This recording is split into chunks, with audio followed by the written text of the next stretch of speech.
Fokus utama hari ini. Pilihan raya kecil Dun Cempaka ditetapkan pada 22 Mac ini. 3 suspek ditahan bantu siasatan kes kebakaran di Miri pagi tadi. Dan Negeri Sembilan perkenal sistem perkhidmatan pengurusan faraid dalam talian. Dan saudara, seterusnya lintas langsung negeri-negeri pula, kita akan bersama dengan Asli Ismail dari RTM Sabah dan menyusul selepas itu bersama Amran Tut dari RTM Kuching Sarawak, dan akhir sekali kita bersama dengan Suzila Idayu Yaakob di studio berita RTM Kota Baru. Semuanya seketika nanti.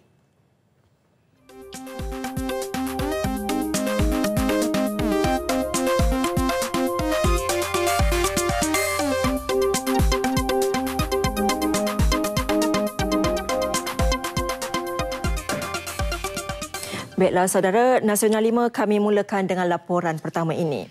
Suruhanjaya Pilihan Raya SPR menetapkan tarikh pilihan raya kecil PRK Dun Cempaka di Kelantan pada 22 Mac ini. Hari penamaan calon pula ditetapkan pada 10 Mac, manakala pengundian awal pada 18 Mac ini. Tempat yang dipilih ialah Dewan Bitara Maktab Rendah Sains Mara, Pengkalan Cepa, Kota Baru. Dan sebanyak pusat mengundi akan dipilih, iaitu bagi tujuan undi awal, kita telah pilih tempatnya di Dewan Tan Sri Hamid Bidin, Kem Pangkalan Cepa, Kota Baru. Dan 42 saruan tempat mengundi diperlukan, seramai 403 orang petugas pilihan raya. Jumlah pengundi ialah 21,890 pengundi, iaitu terdiri daripada 20,390 pengundi biasa, 1,497 pemilih undi awal dan 3 orang pengundi tidak hadir, iaitu pengundi pos. Pengerusi SPR Tan Sri Abdul Aziz Muhammad Yusof mengumumkan demikian di Putrajaya. Pilihan raya kecil itu diadakan berikutan kekosongan kerusi Dun Cempaka selepas kematian bekas Menteri Besar Kelantan Datuk Ni Abdul Aziz Nikmat pada 12 Februari lalu. Pada pilihan raya umum ke-13 lalu, Allahyarham Datuk Ni Abdul Aziz PAS menewaskan calon Barisan Nasional Wan Razman Wan Abdul Razak dengan majoriti 6,500 undi. PAS mendapat 12,310 undi, manakala BN Wan Razman memperoleh 5,810 undi. PRK Dun Cempaka adalah pilihan raya kecil ke-8 diadakan selepas kali terakhir PRK Dun Pengkalan Kubur Kelantan pada 25 September tahun lalu. Sementara itu, Timbalan Ketua Jajahan Kota Baru, Pejabat Tanah dan Jajahan Kota Baru, Ibrahim Bakri Makderis, dilantik sebagai Pegawai Pengurus Pilihan Raya Kecil Dun Cempaka. Dewan Bitara Maktab Rendah Sains Mara, MRSM, Pengkalan Cepa pula dipilih sebagai pusat penamaan calon dan pusat penjumlahan undi. Sekiranya ada pertandingan, 10 pusat mengundi akan dibuka, membabitkan 9 sekolah mengandungi 42 saluran mengundi. Dewan Tan Sri Hamid Bidin, Kem Pengkalan Cepa pula dijadikan pusat pengundian awal pada 18 Mac ini. Pilihan raya kecil itu akan dikendalikan 403 petugas yang dilantik SPR.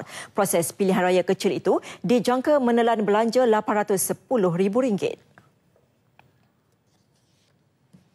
Dalam sidang media di Putrajaya, Pengerusi SPR Tan Sri Abdul Aziz Muhammad Yusof menjelaskan kemungkinan pilihan raya kecil di Parlimen Permatang Pauh akan diadakan.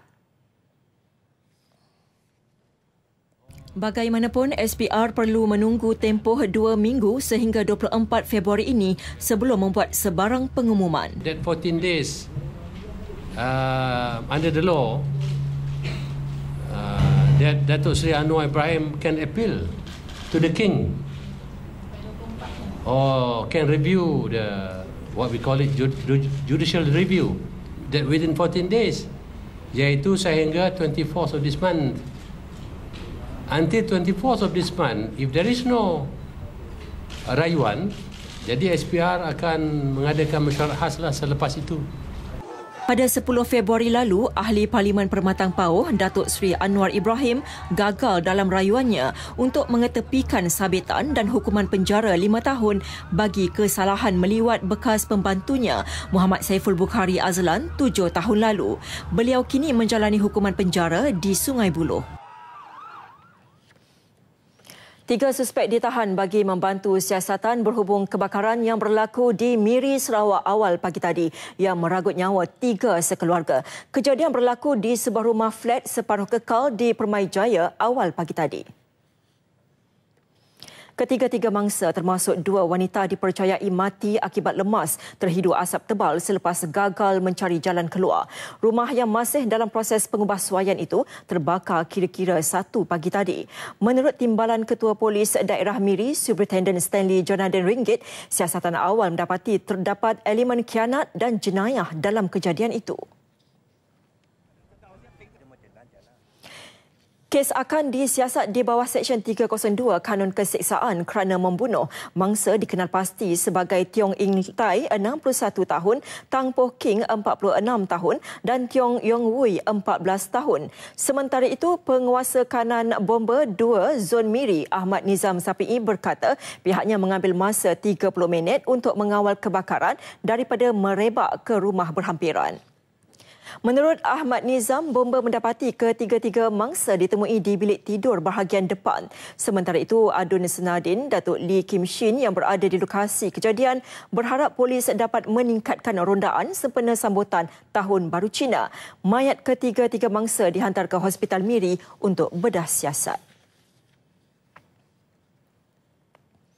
Penduduk di sekitar perkampungan Tan Duo termasuk di kawasan Felda Sahabat diminta segera melaporkan kepada pihak berkuasa jika mengetahui kehadiran parti atau individu yang mencurigakan di kawasan itu. Saranan dibuat Komander Kawasan Keselamatan Khas Pantai Timur Sabah, Eskom, DCP Datuk Abdul Rashid Harun pada majlis pertemuan Eskom bersama anggota Polis Bantuan Felda di Felda Sahabat 3 hari ini.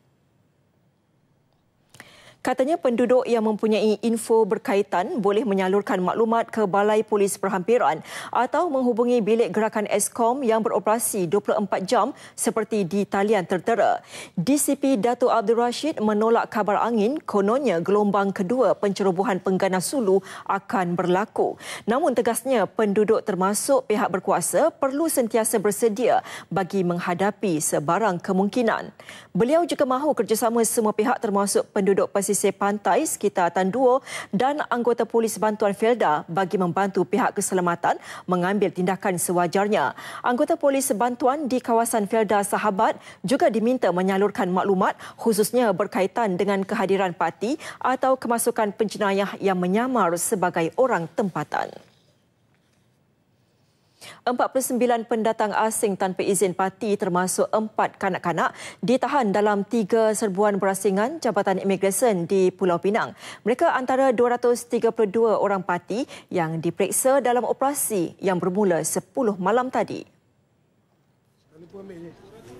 Menurut Timbalan Ketua Pengarah Imigresen, Datuk Sakib Kusmin, seorang anggotanya cedera di kepala dan patah kaki kiri dalam operasi itu setelah terjatuh semasa mengejar salah seorang parti yang cuba melarikan diri. Datuk Sakib berkata kesemua 49 parti itu gagal mengemukakan dokumen perjalanan yang sah serta tinggal lebih masa. Mereka yang ditahan terdiri daripada 29 lelaki, 16 perempuan dan 4 kanak-kanak dari Bangladesh, Myanmar, Nepal, Vietnam dan India. Kesemua warga asing itu berumur lingkungan 20 dan 40 tahun itu dan kes disiasat mengikut Seksyen 6/3 Akta Imigresen 1959 Palang 63 dan dihantar ke Depo Tahanan Imigresen di Juru untuk tindakan lanjut. Polis sedang mengesan seorang wanita warga Thailand dipercayai telah menyimbah asid pada suaminya dalam kejadian di sebuah rumah di Pangsapuri Lebuh Mccallum, Georgetown. Pemangku Ketua Polis Daerah Timur Laut, Superintendent Rahman Ahmad berkata, sejak semalam op tutup dijalankan di jalan keluar masuk utama di negeri itu. Pihaknya juga turut menjalankan pemeriksaan di beberapa terminal bas dan teksi sekitar Pulau Pinang bagi menjejaki suspek yang berusia 29 tahun itu. mendapatkan kerjasama untuk mengesan suspek jika sekiranya suspek ini melarikan telah pun cross border, dan sekarang ini kita belum dapat apa feedback balik lagi daripada pihak Thailand. Dan juga kita minta pihak polis minta pihak orang ramai kalau melihat kenderaan dan juga wanita yang kita syaki ini, harap dapat melaporkan ke balai polis dengan segera. Berdasarkan keterangan daripada beberapa jiran mangsa, difahamkan suspek kerap bertengkar dengan suaminya yang bekerja sebagai tukang paip sejak kebelakangan ini. Mangsa yang berusia 47 tahun kini dirawat di unit rawatan rapi ICU Hospital Pulau Pinang akibat melecut teruk di tubuh sebahagian muka dan mata.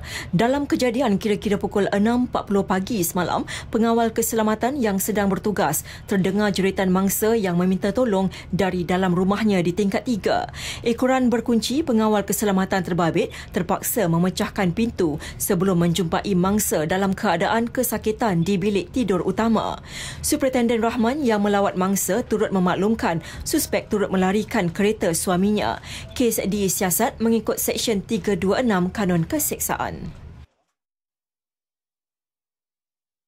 Sementara itu, polis menahan 2 pelajar Institut Pengajian Tinggi susulan tindakan memuat naik risalah berbentuk poster berunsur provokasi dalam media sosial yang dikaitkan dengan bantahan terhadap sistem mahkamah. Ketua Polis Negara Tan Sri Khalid Abu Bakar menerusi akaun Twitternya memaklumkan mereka adalah pelajar Universiti Selangor UNISEL dan seorang dari Universiti Sains Malaysia ditahan semalam. Kedua-duanya direman bagi membantu siasatan.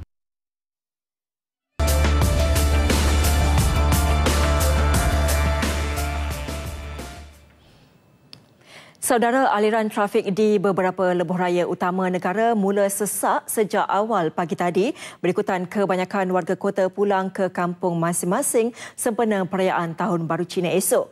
Dan keadaan itu dijangka berterusan sehingga malam ini. Bagaimanapun, keadaan trafik di beberapa lebuh raya utama negara masih terkawal. Untuk mengetahui keadaan trafik terkini, kita tinjau paparan kamera di laman sesawang Lembaga Lebuh Raya Malaysia LLM buat waktu ini. Dan kita mulakan dengan keadaan trafik di Tol Sungai Besi menghala ke arah selatan. Dan aliran trafik bergerak lancar, bagaimanapun pergerakan kenderaan mula perlahan menuju ke tol berkenaan dan dilihat sesak dengan kenderaan yang bertali arus. Baiklah, kita beralih ke Jambatan Pulau Pinang. Keadaan aliran trafik dilihat masih terkawal dan bergerak lancar. Ya, namun kenderaan dilihat bertali arus menuju keluar ke Tanah Besar dengan jumlah kenderaan yang semakin meningkat. Jadi orang ramai dinasihatkan berhati-hati ketika kenderaan sedang sesak.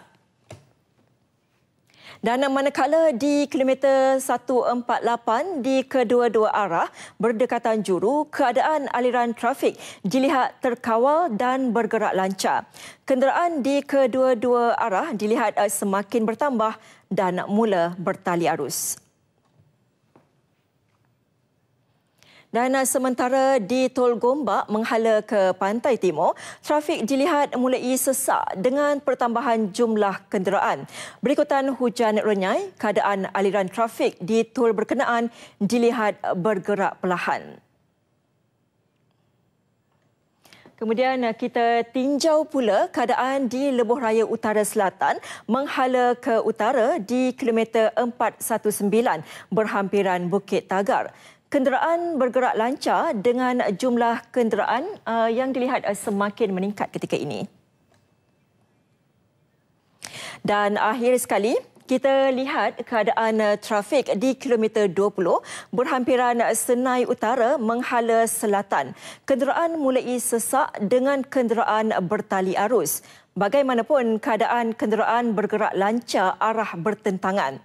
Bagi anda pengguna jalan raya yang ingin mendapatkan maklumat terkini trafik, bolehlah melayari laman sesawang LLM iaitu www.llm.gov.my. Berhati-hati semasa memandu, patuhi arahan lalu lintas dan berjalan lancar. Jadi saudara, kita ke berita seterusnya.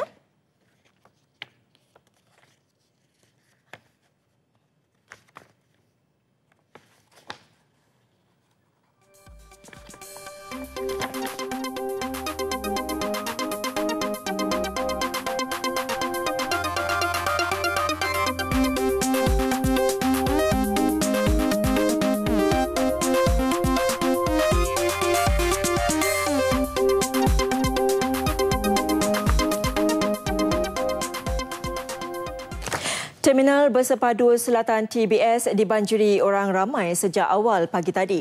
Ramai juga yang membeli tiket pada saat-saat akhir untuk pulang ke kampung halaman masing-masing. Bukan sahaja kaum Cina yang tidak sabar untuk pulang ke kampung menyambut Tahun Baru Cina esok, kaum-kaum lain turut mengambil peluang bercuti.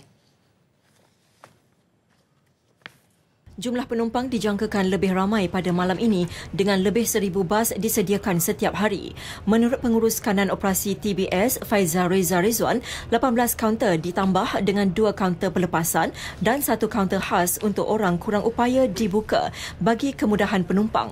Sejak terminal ini dibuka untuk destinasi ke Pantai Timur dan juga Utara tahun lalu, orang ramai yang sering menggunakan bas ekspres terus tertumpu di sini. Sehingga ke hari ini, tiket bas ekspres ke Pantai Timur telah habis dijual, manakala ke arah selatan dan juga utara masih ada.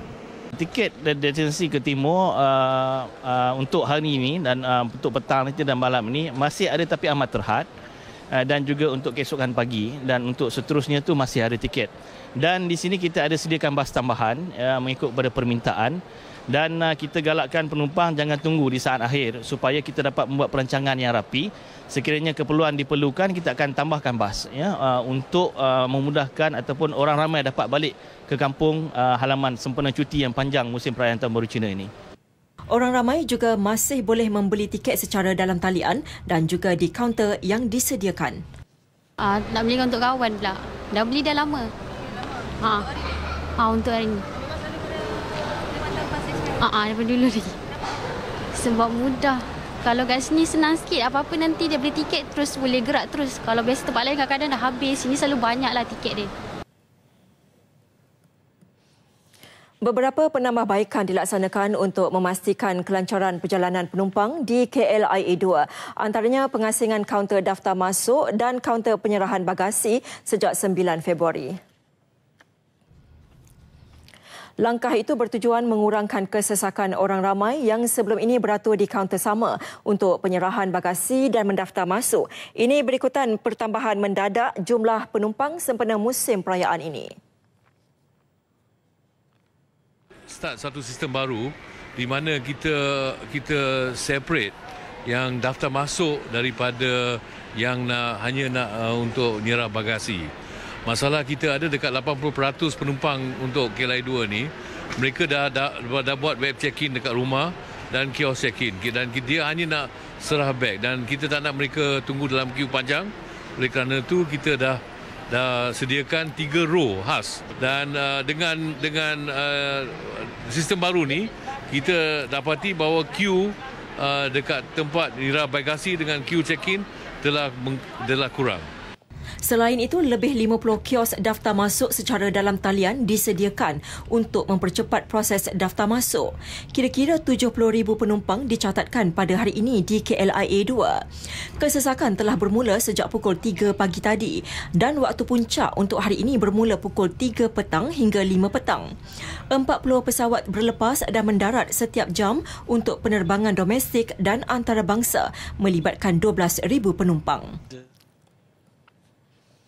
Sementara itu, Jabatan Bomba dan Penyelamat Labuan menugaskan seramai 150 anggota dan pegawai termasuk bomba sukarela sepanjang Ops Perayaan Tahun Baru Cina 2015 yang bermula pada 12 Februari lalu sehingga 26 Februari ini. Pengarahnya Zainal Madasin berkata, kesemua anggotanya bersedia untuk digerakkan bagi menghadapi sebarang insiden kebakaran, kemalangan atau sebarang kes kecemasan semasa musim perayaan ini. Sepanjang tempoh itu juga, anggotanya turut membuat rondaan sama ada di darat dan pesisir laut. Ini kita punya target. Dan apabila kita buat pelancaran ni, kita akan buat rondaan 24 jam. Tambah beliau, pihaknya akan memastikan aspek logistik dan peralatan lengkap di ketiga-tiga balai bomba di Labuan. Jabatan Bomba dan Penyelamat menyarankan agar semua pemilik kenderaan menyediakan alat pemadam api dalam kenderaan sebagai persediaan menghadapi kes kebakaran.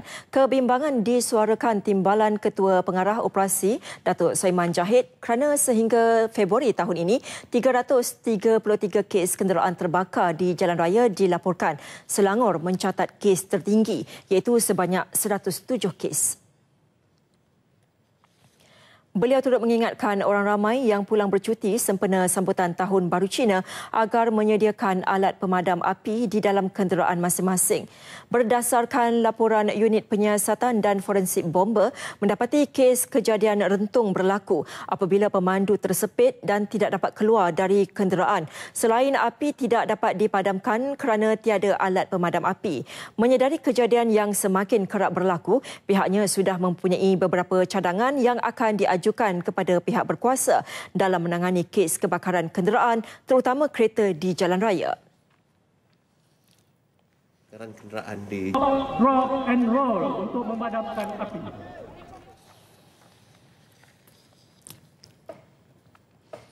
Masyarakat disaran menyediakan perancangan keuangan sebelum membuat pembelian di musim perayaan. Ini bagi memastikan mereka hanya membeli barangan keperluan dan mengelakkan pembaziran. Pengurus Jabatan Pendidikan Keuangan, Agensi Kaunseling dan Pengurusan Kredit AKPK, Nirmala Supramaniam berkata perancangan keuangan boleh dibuat lebih awal memandangkan tarikh perayaan telah diketahui terlebih dahulu. Justru masyarakat disaran menyediakan senarai barangan dan merancang simpanan beberapa bulan sebelum musim perayaan tiba. Dah ada senarai, ikut senarai, pergi dalam waktu yang tenang, anda tenang, kedai pun tenang supaya waktu tu kita tak terasa nak tergesa-gesa nak beli. Ya, kalau tergesa-gesa nak beli kita tak fikir, ya. Pergi dalam perut yang kenyang sebab bila lapar semuanya nampak cantik dan sedap. Dalam membuat perancangan keuangan, beliau turut menyarankan masyarakat untuk menyediakan peruntukan tambahan khusus untuk masa kecemasan. Ini bagi memastikan mereka tidak berhutang secara berlebihan dan menghadapi masalah keuangan pada masa akan datang. Selain itu, masyarakat digalak melakukan pemeriksaan kenderaan bagi mengelak sebarang kerosakan pada musim perayaan yang pastinya membawa kepada kos pembaikan yang lebih tinggi. Kementerian Perdagangan Dalam Negeri, Koperasi dan Kepenggunaan KPDNKK mengesan 62 kesalahan yang dilakukan pemborong dan peruncit menerusi skim kawalan harga musim perayaan Tahun Baru Cina 2015. Ia hasil pemeriksaan ke atas 33,474 premis di seluruh negara sejak operasi itu berkuat kuasa sejak 14 Februari lalu. Menurut Ketua Unit Bekalan dan Harga KPDNKK Putrajaya, Fahmi Kasim, barangan bernilai lebih RM4,000 dirampas dan lebih RM7,000 nilai kompaun dikeluarkan. Menurut Fahmi, operasi itu bertujuan memastikan pengeluar dan pemborong mengenakan harga yang berpatutan kepada peruncit bagi membolehkan pengguna menikmati harga munasabah. Kita turun ke padang, kita nak tengok pada pengeluar pemborong. Sebab barangan ni pembekal pemborong yang supply barangan. Jadi bila mereka dapat membekalkan dengan harga yang murah, peruncit akan dapat harga murah, dia akan jual pada harga murah dan yang untungnya ialah pengguna. Beliau ditemui media selepas memantau harga barangan di sebuah pasaraya di Arau Perlis. Menurut Fahmi, cuti lebih 2,000 pegawai penguatkuasa KPDNKK dibeku sepanjang operasi itu bagi memastikan barangan dijual mengikut harga kawalan. Peniaga yang engkar boleh dikenakan tindakan di bawah Akta Kawalan Harga dan Anti Pencatutan 2011. Sementara itu, hampir 279,000 premis diperiksa di seluruh negara sejak ops catut dikuatkuasakan 15 Januari lalu. 1,545 kesalahan dikesan melibatkan nilai rampasan melebihi RM335,000 dan kompaun lebih RM197,000. Lembaga Pemasaran Pertanian Persekutuan Fama Negeri Sembilan memberi jaminan bekalan barangan pasar tani di negeri itu mencukupi sepanjang musim perayaan Tahun Baru Cina ini. Menurut Pengarah Fama Negeri Sembilan, A. Rahman Sulaiman, sebanyak 17 pasar tani di seluruh Negeri Sembilan diminta menurunkan harga sebanyak 20 hingga 50% sepanjang musim perayaan ini. Untuk perayaan Tahun Baru Cina, daripada awal minggu ini hingga hari ini kita dapati seluruh Negeri Sembilan tidak ada aduan. Dan bagi pihak Fama yang menguruskan pasar tani, kita menjamin bekalan adalah mencukupi sepanjang perayaan. Beliau yang sebelum itu mengadakan lawatan di Pasar Tani Batu Empat Port Dickson menjelaskan menerusi program penurunan harga itu, ia tidak akan menjejaskan keuntungan peniaga kerana mereka masih boleh memperoleh keuntungan. Malah menerusi program jualan turun harga Pasar Tani yang bermula 2 minggu lalu, orang ramai boleh menjimatkan 2 kali ganda perbelanjaan dapur iaitu hampir RM200 sebulan. Dalam pada itu, sebanyak 41 jenis barangan sudah diturunkan harga, menjadikan keseluruhan 73 jenis barangan yang boleh didapati dengan harga murah di pasar tani. Antara barangan tersebut ialah 10 jenis sayuran, 22 jenis ikan, ayam, daging, 12 jenis buah dan pelbagai barangan runcit. Fama Negeri juga sentiasa membuat pemantauan bagi memastikan harga yang ditawarkan oleh seramai 200 peserta pasar tani di Negeri Sembilan berpatutan. Lembaga Kemajuan Ikan Malaysia LKIM akan membina 50 pasar nelayan tahun ini. Ia selaras usaha memberi kemudahan kepada pengguna mendapatkan bekalan ikan terus daripada nelayan pada harga murah. Pengerusi LKIM Dato' Irmo Hizam Ibrahim berkata, pembukaan 50 pasar nelayan itu dijangka melibatkan kos RM2.5 juta. Di samping itu, beberapa pasar nelayan sedia ada akan turut dinaik taraf untuk memberi perkhidmatan terbaik kepada pengguna. Penjualan ikan di pasar nelayan dapat mengurangkan kos jualan sehingga 30% berbanding di pasar biasa. 2015, LKIM bercadang untuk membina lagi 50 buah pasar nelayan di seluruh negara. Antara tujuan pasar nelayan ini adalah untuk memastikan bahawa nelayan-nelayan boleh menjual terus hasil tangkapan mereka terus kepada orang ramai tanpa melalui orang tengah.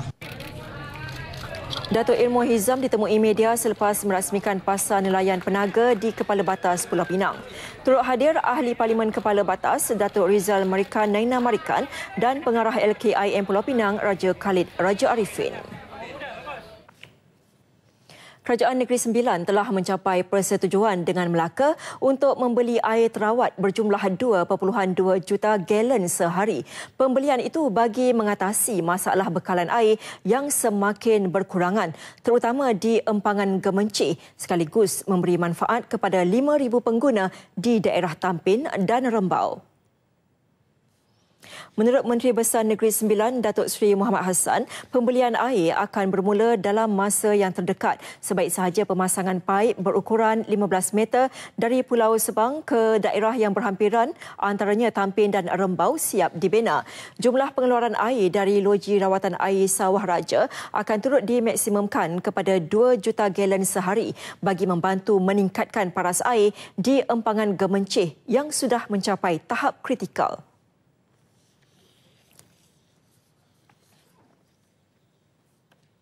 Tidak ada masalah di peringkat government, cuma kita kena perlu perhalusi lagi, iaitu membeli air yang telah terawat daripada negeri Melaka, Pulau Sebang. Ya. Itu akan kita sambung dan kita akan dapat bekalan di mana bekalan tersebut boleh dibekalkan subjek tu kita punya tekanan dan yang lain-lain. Lebih kurang 2.2 juta galen air bersih. Kerajaan negeri juga telah mengenal pasti jajaran yang memerlukan pemasangan paip sejauh 1.5 km dari loji rawatan air Sawah Raja bagi menyalurkan air ke empangan Gemencih. Seterusnya laporan langsung negeri-negeri. Rakan penyampai di Sabah, Sarawak dan juga Kelantan nampaknya sudah bersedia dengan laporan mereka dan kita mulakan dengan laporan dari Sabah bersama Asli Ismail. Silakan Asli. Terima kasih Nurlila di Angkasa Puri. Assalamualaikum dan salam satu Malaysia. Kampung Tan Dua Lahad Datu menjadi saksi kedaulatan negara, dicabar sehingga mengorbankan wira-wira tanah air yang berjuang mempertahankan bumi Sabah dari penceroboh selatan Filipina. Selepas hampir 2 tahun berlalu, tragedi di kampung tersebut terus tersemat dalam sanubari dan menjadi kenangan pahit semua rakyat Malaysia, khususnya penduduk Sabah.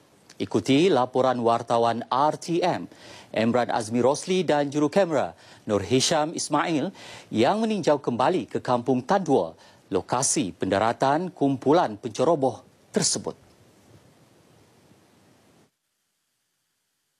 Kampung Tan Dua yang dahulunya mempunyai 12 buah rumah yang dihuni penduduk kini dikosongkan dan ditutup daripada kunjungan orang luar. Penduduk juga diarah berpindah ke kampung berhampiran. Keputusan menutup lokasi pendaratan penceroboh ini diambil selepas pihak keselamatan mendapati kawasan yang menjadi kubu penceroboh sejak insiden pencerobohan 12 Februari 2013 itu terjejas teruk susulan gerakan ofensif Ops Daulat yang dilancarkan pasukan keselamatan.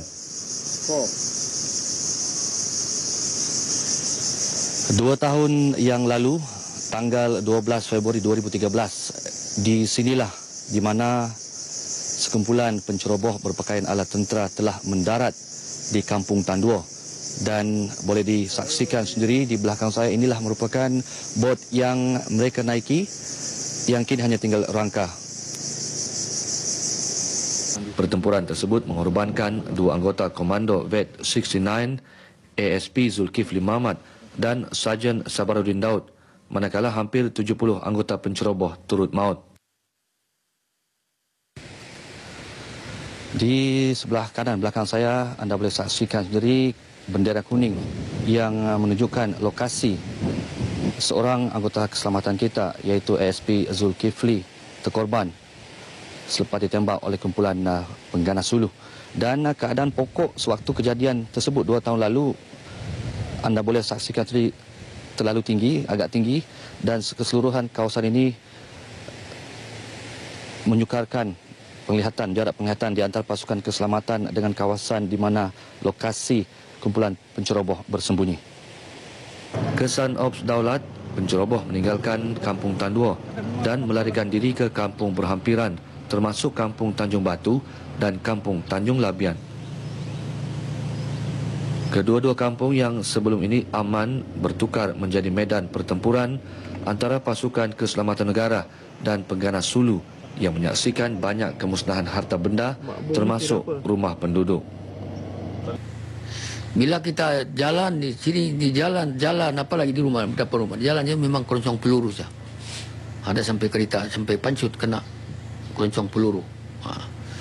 Jadi saya terbelakang di sana, bila saya nampak dari lebihan rumah-rumah terbakar itu, memang berita pertama hanya 4 buah rumah di Tanjung Batu yang terbakar. Bila saya nampak dari lebihan sampai kemarin rumah banyak terbakar, sampai saya turun dari kereta saya di depan sana bukan di sini, hampir saya jatuh pingsan. Karena perasaan begitu rumah banyak. Apalagi yang di sini rumah semua apa ini, yang di depan pokok sawit itu. Bisa 1 buruh rumah pun tidak ada yang berdiri, hanya tiang saja. Selepas hampir 2 tahun, penduduk di kedua-dua kampung tidak lagi risau kerana keadaan keselamatan semakin terjamin, terutama dengan wujudnya kawasan keselamatan khas Pantai Timur Sabah, Eskom, dan Zon Selamat Timur Sabah, S-Zon. Selain memberi tumpuan kepada usaha mengurangkan kadar kemalangan jalan raya pada musim perayaan, Ops Selamat sempena sambutan Tahun Baharu Cina juga bertujuan mengurangkan kadar jenayah. Menurut Ketua Polis Daerah Kota Kinabalu, SCP M. Chandra, bagi memastikan Ops Selamat berjalan lancar, anggota polis yang tidak menyambut Tahun Baru Cina diarah bertugas. Antara tumpuan polis Kota Kinabalu dalam Ops Selamat kali ini ialah 3 kawasan sering berlaku kemalangan, iaitu Jalan Kepayan, Jalan Lintas dan Jalan Tuaran. Kita juga bagi tumpuan kepada bank-bank, institusi kewangan, kedai-kedai emas, ATM, supaya tidak berlaku sebarang jenayah di kawasan ini. SCP Chandra turut mengingatkan orang ramai yang akan meninggalkan rumah untuk bercuti supaya memaklumkan pihak polis bagi membolehkan pemantauan dijalankan di kawasan berkenaan. Beliau ditemui media selepas pelancaran Ops Selamat Sempena Sambutan Perayaan Tahun Baru Cina peringkat Ibu Pejabat Daerah Kota Kinabalu. Ops ini dilaksanakan dengan kerjasama Jabatan Keselamatan Jalan Raya JKJR. Terdahulu, ketika merasmikan Perhimpunan Bulanan IPD Kota Kinabalu, SCP Chandra berkata, kadar jenayah di Kota Kinabalu telah berjaya dikurangkan sebanyak 25% atau 53 kes bagi tempoh Januari hingga kini, berbanding tempoh sama tahun lalu. Perayaan Tahun Baharu Cina sememangnya ditunggu-tunggu masyarakat Tionghoa yang mahu meraihkan sambutan tersebut bersama keluarga tersayang, saudara mara dan sahabat handai. Namun bagi kaum yang lain, cuti panjang sambutan tersebut turut digunakan untuk merehatkan diri dan balik ke kampung masing-masing.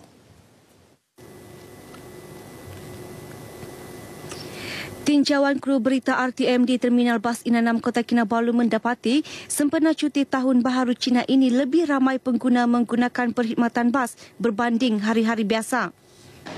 Sambutan menggalakkan dan tiket habis dijual.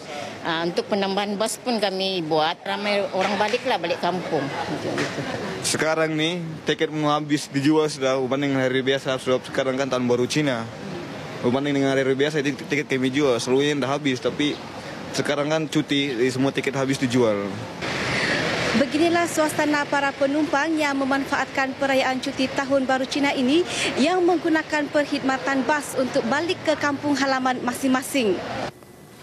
Sementara itu, beberapa individu yang ditemui menyatakan mereka membeli tiket lebih awal agar dapat balik ke kampung. Cuti Tahun Baru Cina ni saya bilang orang ada masa kan balik kampung, jumpa keluarga, spend masa lah sama keluarga semua. Lagipun kalau Tahun Baru Cina ni ada cuti 4 hari. Bolehlah spend 2 hari, mungkin sama family 2 hari lagi. Apalah, jumpa-jumpa kawan-kawan yang Cina adalah. Saya ambil peluang cuti Tahun Baru Cina ni untuk balik kampung bertemu dengan family, dengan member-member apa semua. Lagipun bilang orang memang kalau time cuti siap lah, ada masa untuk sama family. Sepanjang tempoh perayaan ini, lebih 50 bas disediakan melibatkan kira-kira 19 pengusaha bas dengan 6 jadual perjalanan sehari di Terminal Bas Inanam. Baiklah saudara, sekian berita dari Sabah petang ini. Seterusnya, kita bersama Amran di Sarawak. Silakan. Terima kasih Asli di Kota Kinabalu. Assalamualaikum dan salam satu Malaysia. Sejak merdeka, rakyat di negeri ini tanpa mengenal latar belakang telah bersatu hati dalam membangunkan Sarawak dalam 3 aspek iaitu ekonomi, sosial dan budaya. Dalam perutusan khas sempena Tahun Baharu Cina yang di-Pertuan Negeri Tun Pehin Sri Abdul Taib Mahmud berkata, aspek-aspek ini telah menjadi asas perjuangan ke arah kemakmuran negara. Ini bolehlah dikatakan suatu perasaan yang menjadi asas kita berjuang pada masa akan datang dan akan ditumpu kepada pembangunan negeri kita dan negara kita Malaysia ke arah yang boleh memberi kemakmuran kepada semua golongan. Dengan kata lain, apa yang kita sudah capai dalam 50 tahun ialah kita sudah mempunyai perasaan kebangsaan yang mungkin tidak jelas kalau kita tidak merenungkannya dengan lebih dalam. Jelasnya, walaupun masyarakat Cina banyak yang menetap di bandar-bandar, namun mereka telah menjalankan perniagaan di kawasan luar bandar. Ini seterusnya membawa limpahan ekonomi dan pembangunan keluar bandar yang kebanyakannya didiami masyarakat Bumiputera. Selain itu, kerjasama perniagaan antara masyarakat Bumiputera dan Cina juga dilihat sebagai asas untuk menyatupadukan masyarakat berbilang kaum di negara ini. Mengenai sambutan perayaan Tahun Baharu Cina pula, pelbagai kaum di negara ini amat bertuah kerana dapat meraihkan dalam keadaan aman damai dan harmoni. Hari-hari perayaan macam inilah yang telah pun memberi peluang kepada kita untuk membaharui dan memperteguhkan hubungan kita di antara kita dengan orang lain dalam golongan kaum yang lain. Sementara itu, menyentuh mengenai keadaan politik di Sarawak, beliau berkata rakyat di negeri ini semakin matang dalam menentukan masa depan negara. Masyarakat Cina di Sarawak digesa untuk terus bekerjasama dengan kerajaan ke arah kestabilan pembangunan negeri. Ketua Menteri Datuk Patinggi Tan Sri Adnan Satin berkata ini termasuk mempunyai wakil yang signifikan dalam kerajaan negeri supaya mereka dapat bekerja secara berkesan dengan komuniti lain terutama dalam kemajuan dan kemakmuran Sarawak. The Chinese community has always been an important part of the state's political and economic life. I thank the Chinese business community for playing their role to build the economy of Sarawak. Dalam mesej sempena Tahun Baharu Cina, beliau juga menggesa komuniti perniagaan Cina untuk terus menjadi penggerak pertumbuhan perindustrian di Sarawak. Mengenai pembangunan pernikahan Cina pula, Ketua Menteri menegaskan bahawa beliau telah menulis surat kepada Timbalan Perdana Menteri Tan Sri Muhyiddin Yassin yang juga Menteri Pelajaran untuk mencari jalan bagaimana sijil peperiksaan Unified UEC dapat diberi pengiktirafan oleh kerajaan. Tan Sri Adnan juga menambah kerajaan negeri telah meluluskan peruntukan sebanyak RM3 juta untuk membantu sekolah-sekolah menengah persendirian Cina di seluruh negeri. Jumlah tersebut akan ditambah pada masa akan datang. Ketika ramai di antara penduduk di Sibu mulai berpusu-pusu membeli belah di saat akhir untuk sambutan Tahun Baru Cina, ratusan anggota tentera dari 9 brigade hadir ke pusat membeli belah Star Mega Mall untuk menderma darah. Program dianjurkan Kem 9 Brigade dan Kelab Lions Seduan dengan kerjasama Hospital Sibu. Panglima 9 Brigade, Brigadier Jeneral Abdul Rahim Sebli memberitahu program Jiwa Murni ini adalah sebahagian usaha mereka untuk merapatkan hubungan dengan orang awam selain membantu mereka yang memerlukan. Sementara itu, Presiden Lions Club Siduan, Major Kehormat David Ling Kiong Hua memberitahu program ini sering mendapat sambutan orang ramai. Hujan yang turun sejak awal pagi tadi telah menyebabkan beberapa kawasan rendah di sebangan Simunjan dinaiki air. Antara kawasan yang dinaiki air sehingga lebih setengah meter ialah bahagian hulu Kampung Stikong, Kampung Sungai Lumut dan Kampung Arus Iban. Menurut penduduk, keadaan ini kerap berlaku jika bertembung dengan air pasang besar. Baiklah, sekian Lintas Langsung Nasional 5 dari Sarawak. Berita seterusnya bersama Suzila di Kota Baru. Terima kasih rakan penyampai dari Sarawak. Tidak seperti tahun-tahun sebelumnya, kemeriahan bagi penduduk di Kampung Johor Machang untuk menyambut Tahun Kambing esok sedikit hambar dan hanya disambut sederhana. Ini berikutan ambang merah selepas dilanda badai bah kuning, jejaskan perayaan Tahun Baru Cina hampir 100 keluarga di kampung tersebut. Bagi kaum Tionghoa, sambutan perayaan kali ini dibuat secara ala kadar. Ini kerana mereka terpaksa mengutamakan perbelanjaan untuk membaik pulih kerosakan akibat musibah banjir yang melanda Disember lalu. Tiada lagi mercun, perabot, lansir, pakaian baru maupun persediaan makanan yang mewah. Yang ada hanya sekadar hiasan tanglung di luar rumah dan limau mandarin yang menjadi keutamaan setiap kali musim perayaan tiba. Tahun ni dah berlaku banjir juga, kita terpaksa lah kurangkan tu perbelanjaan dan juga tu ala kadar orang kata. Pakaian pun kita bagi anak lah, mak tu tak payah lah. Jadi tak ada, kurang mood sikit lah. Bukan kan dulu tu semangat tu sikit, bukan banyak. Kurang bersemangat lah tahun ni pasal tahu sekat banjir ni duk nyipir rumah tak siap, tak sudah-sudah. Pasal barang pun punah habis. Ada tu tak boleh tukar lagi lah, tak cukup pitih tak boleh nak tukar. Anggillah mari raya ke, ramai tak apa. Kita raya ke. Mana-mana kaum Melayu. Cina Melayu pun, siaga apa pun mari semua.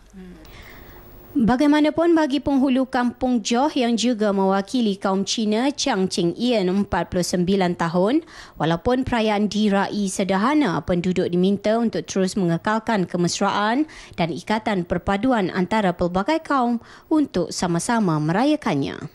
Di belakang lah, orang Melayu kau India kau gapo pun, dah, segi maknanya raya, kita raya demo kita pergi juga.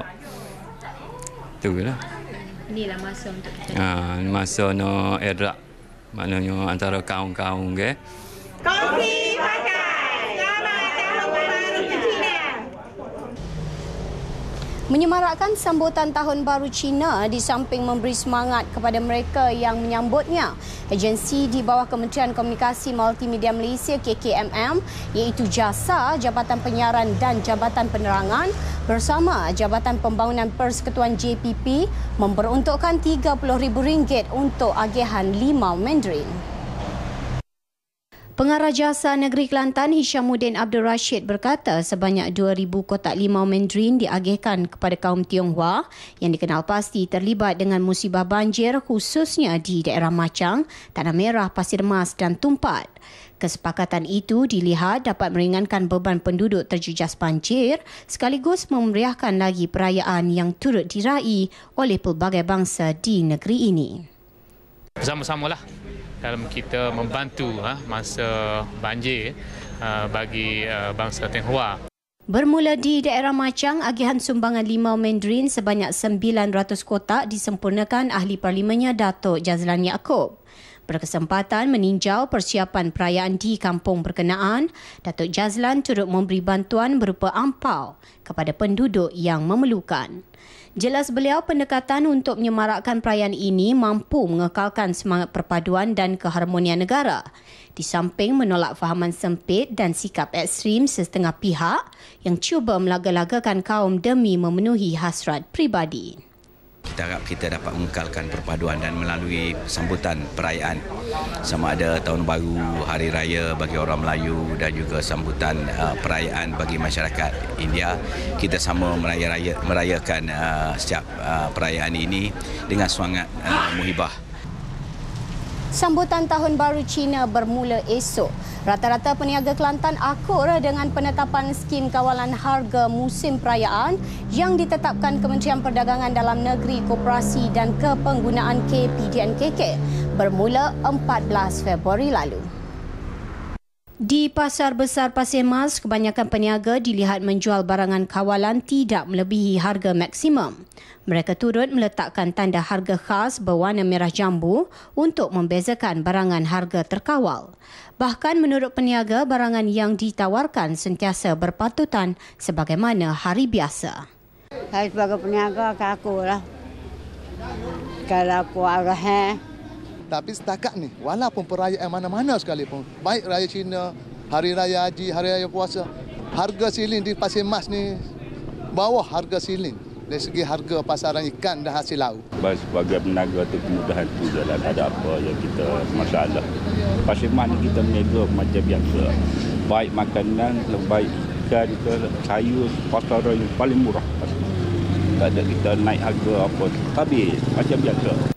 Hakikat itu diakui rata-rata pengguna yang menyifatkan barangan kawalan yang ditawarkan adalah munasabah, termasuk barangan keperluan lain. Dekat dengan Raya Cina ni harganya tidak berubah. Harganya macam biasa lah harganya. Kadang-kadang ada naik, kadang turun harga tu.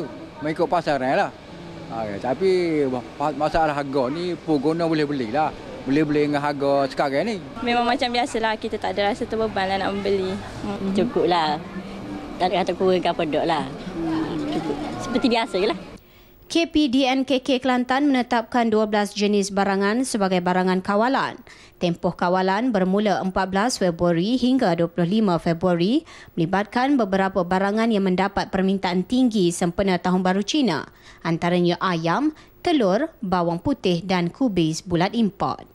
Tinjauan mendapati harga barangan kawalan di pasar besar ini masih lagi terkawal, yang mana dijual dengan harga yang lebih rendah daripada harga syirik. Laporan Norliana Nazam bersama juru kamera Muhammad Salim Zabani dari Pasir Mas untuk Berita RTM.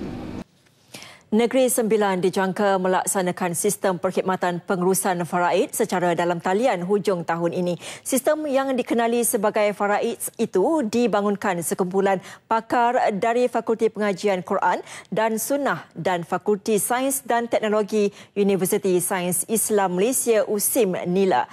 Zakinawati Ahmad Tarmizi ada laporannya. Kumpulan pakar USIM itu membangunkan faraid SIS sejak Julai 2013. Mereka terdiri daripada Dr. Muhammad Fazli Mar Hussein dan Dr. Azman Abdul Rahman serta Ustaz Zahari Mahat Musa. Sistem ini akan memudahkan umat Islam menguruskan pelbagai perkara berkaitan harta, hutang dan wasiat dalam konteks Islam. Faraid menurut istilah fuqaha ialah bahagian-bahagian pewarisan yang ditetapkan melalui nas untuk diagihkan kepada waris yang berhak.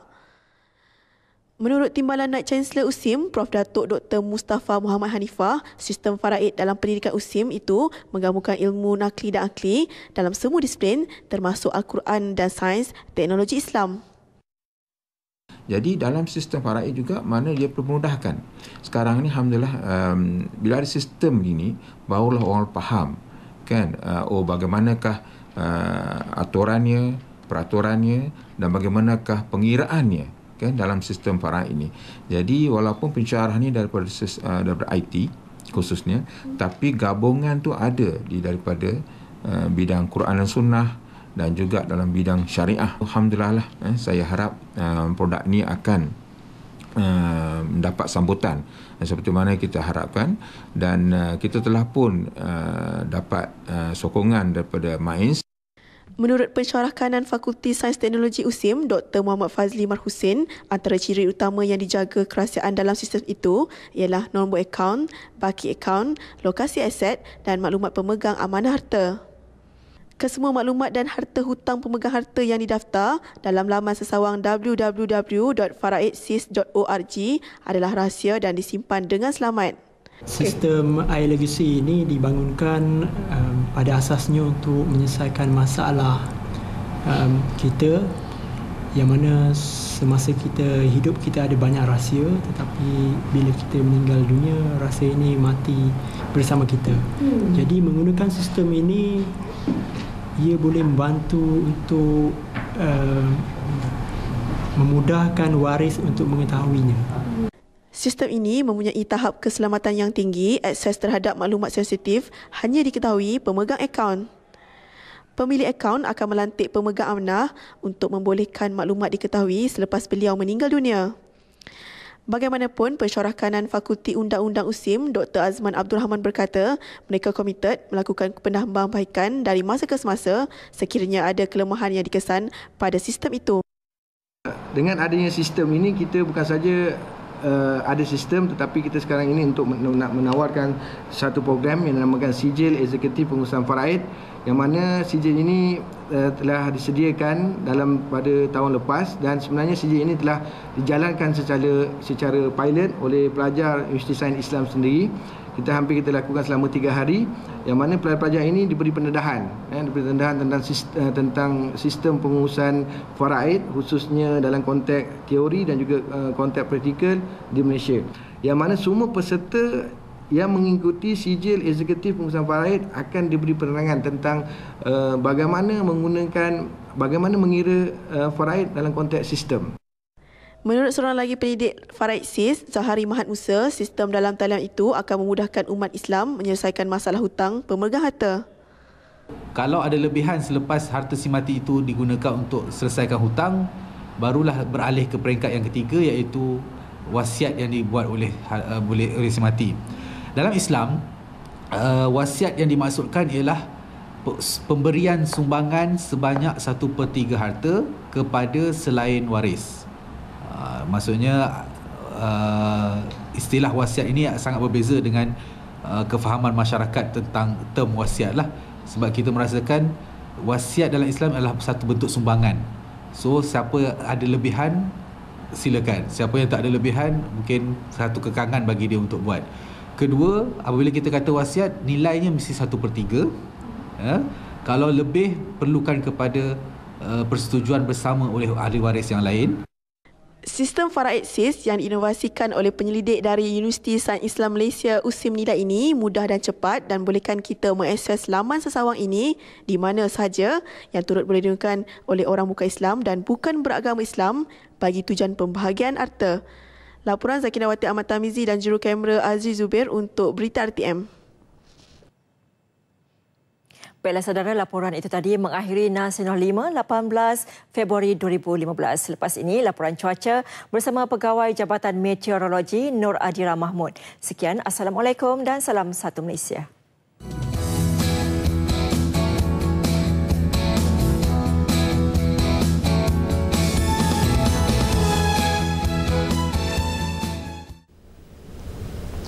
Assalamualaikum dan salam satu Malaysia. Anda bersama Met Malaysia untuk laporan cuaca terkini di rantau kita. Kita mulakan dengan melihat corak tiupan angin pada petang ini. Dapat kita perhatikan di sini corak tiupan angin masih lagi bertiup dari arah timur laut dengan kelajuan sederhana sekitar 30 hingga 40 km sejam di semenanjung Malaysia dan juga negeri Sabah dan juga Sarawak.